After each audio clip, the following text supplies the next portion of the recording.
اسلام امن اور سلامتی کی علامت۔ اعوذ باللہ من الشیطان الرجیم، بسم اللہ الرحمن الرحیم۔ آج کی ویڈیو میں ہم حضرت صالح علیہ السلام کی زندگی کے حالات اور واقعات کے بارے میں بات کریں گے۔ حضرت صالح علیہ السلام اللہ تعالیٰ کے برگزیدہ بندے اور پیغمبر تھے۔ قرآن پاک میں اللہ تعالیٰ نے آپ علیہ السلام کا ذکر مبارک 8 جگہ فرمایا ہے۔ آپ علیہ السلام کو قوم سمود پر مبعوث فرمایا گیا۔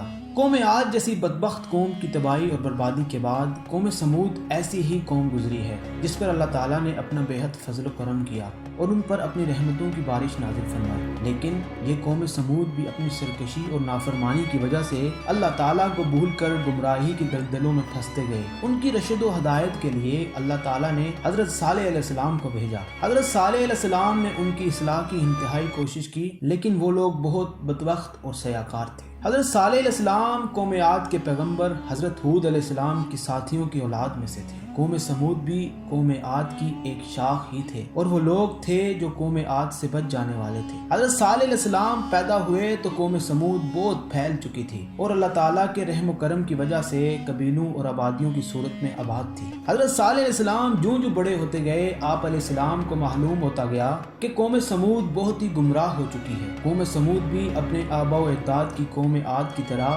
نافرمان اور سرکش ہو چکی تھی۔ یہ لوگ اس زمانے میں بہت ترقی یافتہ تھے۔ وہ پکی اینٹوں کے محلات تعمیر کرتے، پتھروں کو تراش کر بلند و بالا عمارتیں تعمیر کرتے، پانی کے تالاب بناتے اور حمام تعمیر کرتے اور بے نظیر عمارات تعمیر کرتے تھے۔ حضرت صالح علیہ السلام نے قوم سمود کی بگڑی ہوئی عادات درست کرنے کے لیے وعظ و تلقین کرنا شروع کر دی۔ آپ علیہ السلام نے انہیں بتایا کہ تم سے پہلے تمہارے آباء و اجداد یعنی قوم عاد تھی جو اپنی گمراہی اور نافرمانی اور بدکاری کی وجہ سے تباہ اور برباد کر دی گئی تھی۔ وہ بھی بڑے بڑے محلات بنا کر رہا کرتے تھے اور دولت اور طاقت کے بل پر تکبر اور گھمنڈ کرتے تھے اور اپنے پیغمبر کی تکذیب کرنے میں حد سے زیادہ بڑھ چکے تھے۔ اس پر قرآن پاک نے ارشاد فرمایا، اور تم اس وقت کو یاد کرو کہ جب تم کو خدا نے عاد کے بعد ان کا قائم مقام بنایا اور تم کو زمین پر جگہ دی کہ تم اس کی سطح پر اور نرم حصوں پر محلات بناتے رہو اور سنگ تراشی اور پہاڑوں میں مکان تراشتے رہو۔ آل سمود کا زمانہ حضرت ابراہیم علیہ السلام سے بہت پہلے کا ہے اور وہ حضرت ابراہیم علیہ السلام سے بہت پہلے ہلاک ہو چکے تھے۔ آل سمود کی کچھ قبریں دریافت ہوئی ہیں جن پر آرامی زبان کے تاریخ کنندہ پتھر لگے ہیں اور یہ ہزاروں سال پہلے کی قوم تھی۔